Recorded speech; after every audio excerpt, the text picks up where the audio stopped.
2024 is going to be a time that is a real inflection point in the energy landscape. We know that we have to provide energy solutions for the global south that allow them to develop at the same speed that the industrial world developed in the past.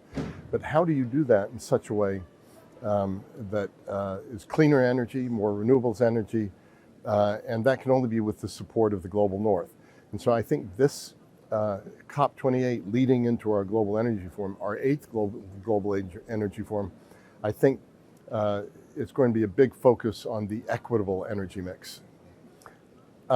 This is the first global stock take since the Paris Climate Agreement in 2015.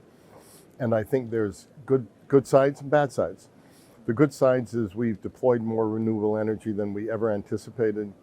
We've deployed more solar energy than we ever anticipated, and that's good. We've slowed the warming of the planet, and that's good.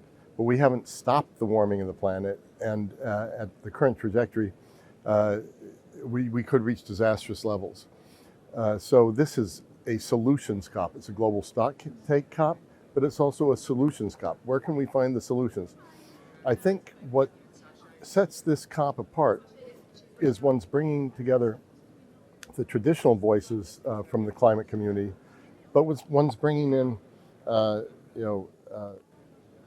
energy producers, hydrocarbon producers, because we've all realized that unless we can decarbonize carbon, unless we can get even the fossil fuel industry to net zero over time through 2050, then we can't actually reach the goals that we want to reach. So I think this is a very pragmatic COP. And I think there's a lot to be optimistic about that I'm hearing here.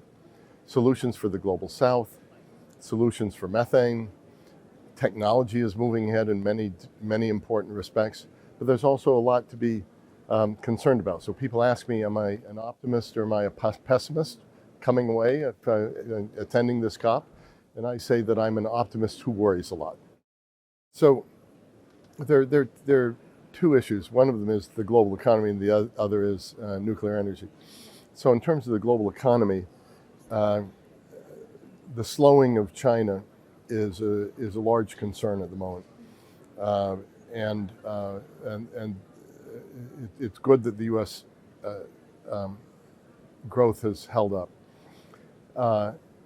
The role that nuclear energy plays in the global economy, I think is going to be small over the short term, but you're seeing more and more countries open to the notion of nuclear. The United States, which wasn't developing new nuclear capacity for many years, is developing nuclear capacity again. The small modular nuclear plants are offering a route to nuclear that's lower cost, probably can get permitted more quickly, and has less proliferation dangers. So I think nuclear is one of those areas that you're going to see grow quite a bit in the years to come. I think it's symbolic, not just symbolic, that IRENA, the UN agency that deals with renewables, is in the UAE. And so there'll always be a focus in the UAE in the multilateral sense through IRENA. But why did IRENA come here? It came here because the UAE was already one of the groundbreakers in renewables energy through Masdar and through other possibilities. I'm also starting to look at new areas of energy that haven't been talked about enough. There's something called CDR, carbon dioxide removal. This is going to be a very interesting new area of energy and cutting edge as we go forward, which will take carbon out of the atmosphere. The other new area of energy that interests me a lot is solar geoengineering. It's controversial because it's human intervention to reduce the harm that can be done, and that you change the climate through human intervention in a positive sense. And so people say, well, we shouldn't be toying with the climate. Well, we already have toyed with the climate. We've harmed the climate in a negative sense. So if one can redress what we've done in a negative sense, in a positive sense, I'm all for it. So I'm very interested in the new technologies. We have to move to net zero.